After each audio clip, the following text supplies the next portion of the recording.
Okay, so here's some stats. So since 2015, the industry value has sort of gone 20-fold, and that's just only getting started. So the low-code industry has only been around about 10, 15 years, really. And as you can see, it's just growing rapidly and rapidly. And as a stat here, so almost 40% of developers are using low-code products themselves. And that's just a sign on the underlying developers. They themselves want to use the tech, not only the business.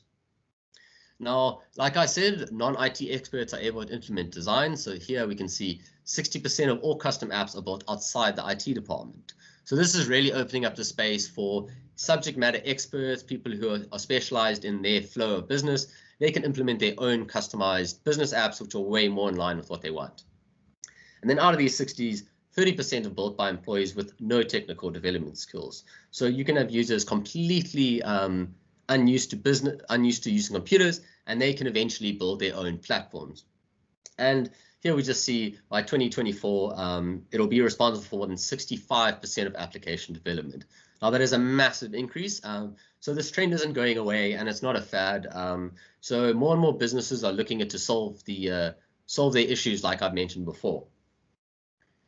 So now, just from the developer side, like I mentioned, it's not a zero-sum game. It's not replacing developers. Rather, it helps developers. So like you can see here, around 50% use low-code products. So this can be either to make their lives easier by creating mundane tasks, the things they don't like typing out, or it can just be done by extending their current abilities. So if you're a back-end dev and you want to explore front-end, that can help you get there without relearning that whole stack. And now, like I said before, it's not replacing them. Oftentimes, these are actually the best designers, but because they've had system experiences in programming, they understand systems a lot better than the average business user, and therefore they are leaders in the design process. So now, as you can see, 80% of firms say that citizen developers, so citizen developers just refer to non-IT specialists. And now these are becoming important to their business. Not that they weren't already, it's just now that it's less of a developer's role is to implement the actual functionality. And just something on time, so low-code apps can be created from sort of minutes to weeks. You can create systems in months, whereas typical coding might take you months, years to sort of never completed. And that's what you've got to take into account.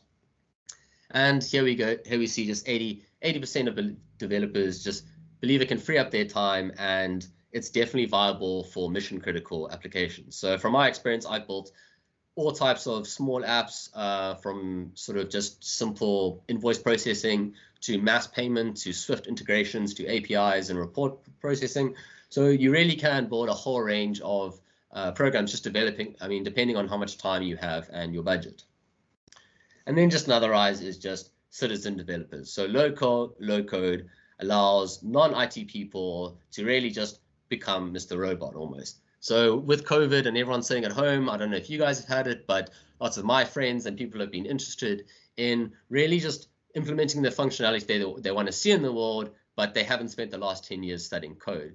And this really is freeing up people's ability to provide solutions, whereas they might have not existed if you typically had to get a developer to implement them because they just cost too much money or you can't translate.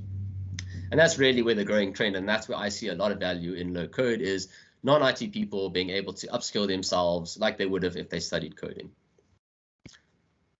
All right, so now is the time for me to just push my product on you guys a bit. So hopefully now you'll have a better idea of sort of what low code is, how it fits into service-oriented architecture, and to give you an idea of sort of how you can use Linx. I know you're going to be using it. I'll just sort of highlight some of the main features of it. So like I've stated before, it's visual programming. We like to think of ourselves much closer to programming than the other low-code platforms.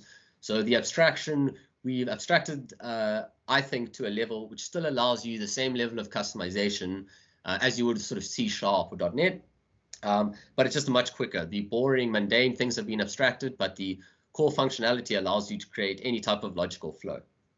And now we do this by pre-built components. So we've identified specific parts of functionality. So whether it's writing to a file, is creating an API, any sort of specific tasks, we've identified those as commonly used, and then we abstract those into a nice graphical component, which you just configure the inputs and the outputs, and everything else will be referenced automatically.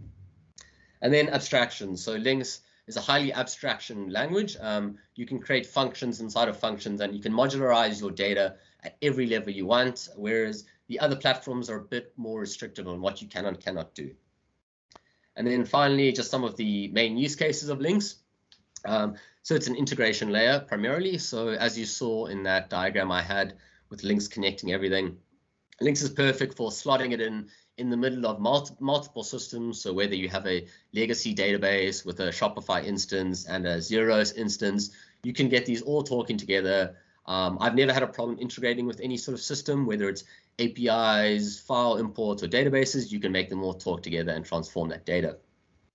Then a second big use case is just automating mundane tasks. So repetitive tasks in businesses are common. We often do them throughout our day. And Linx just allows you to quickly hook up sort of timer services and file monitoring to automate tasks so you don't have to do the boring stuff. And then finally, APIs. So APIs is one of the main ways that systems and services interface with each other. And in modern world, it's becoming a lot more important, with most of the platforms having REST APIs as soon as they get built out. So any functionality, you can just extend systems if they don't have it built in.